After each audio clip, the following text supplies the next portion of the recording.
Hello everyone, my name is Shirley Pickard and today I will be doing my informative training presentation for Professor Shannon DeBoert's Communication 3325 class. I've chosen as a topic a beginner's guide to caring for houseplants. I think each one of you have a handout and you will need to follow along.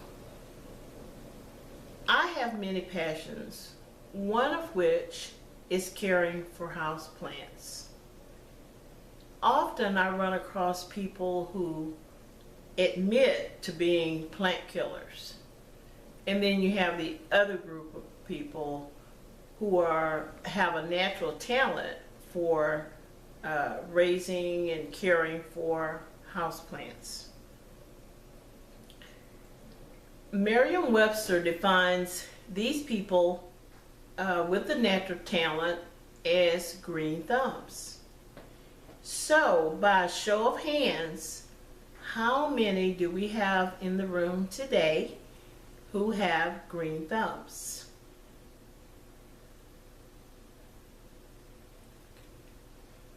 It's obvious that this presentation is very timely because not many people raise their hand. And I think that I can offer you some tips today that will be helpful if you want to start as a beginner caring for houseplants. Caring for plants is really pretty easy. It's all about determining what they need, and they all need light, water, and fertilizer. Some plants are easier to care for than others. Different plants have different requirements. If you're a beginner and you're very busy, you might want to start with plants such as ivy, Chinese evergreen, and even the cactus. And this is an example of an ivy plant.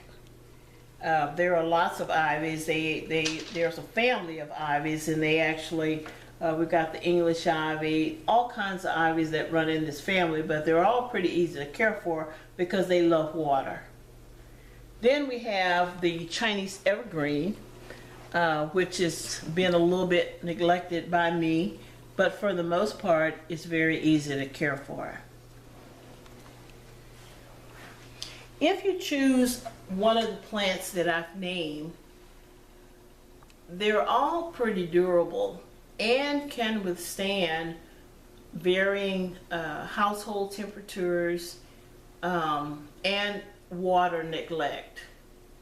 So good luck on getting your new plants. So now for the tips that I would like to offer you today.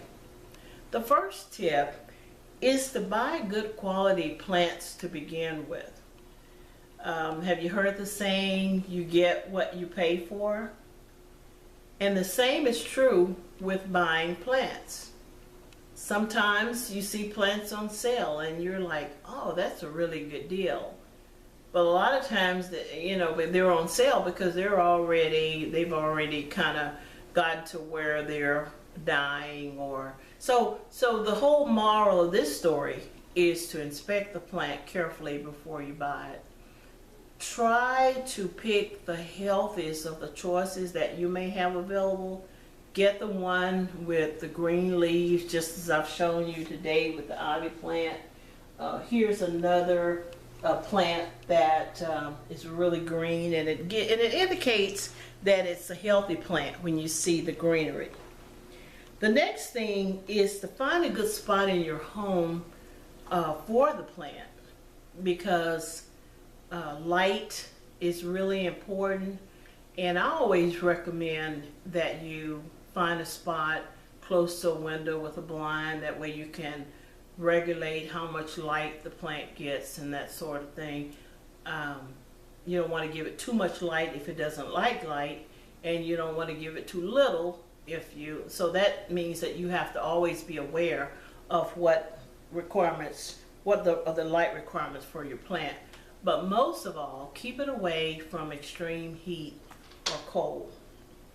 The third and last tip is to set a weekly reminder that you can just spend time with your plant. As some say, I would recommend that you talk to it, but you do need to look at it and inspect it carefully. Check if the soil is really dry. If it likes water and the soil is really dry, that pretty much indicates neglect, because the soil should be moist if it's a plant like the ivy that we talked about that needs water or likes water. You want to look for dead leaves and remove them, because I recently found out that dead leaves actually draw energy from the healthy plant. So you want to, get rid of that, because, the idea is to give your plant the healthiest chance is possible for survival. Fertilizing is important as well, but there is a such thing as over fertilizing. As a rule of thumb, you want to feed your house plants like every other week, and I would say go with a liquid fertilizer like Shoots and Miracle-Gro. So in conclusion, please remember how houseplants need care to keep them growing and looking good. Know what your plants need in the way of light, water, and fertilizer. And then lastly, you will be rewarded by their beauty and continued growth. So go ahead and make the investment needed to come out with healthy plants. Thank you.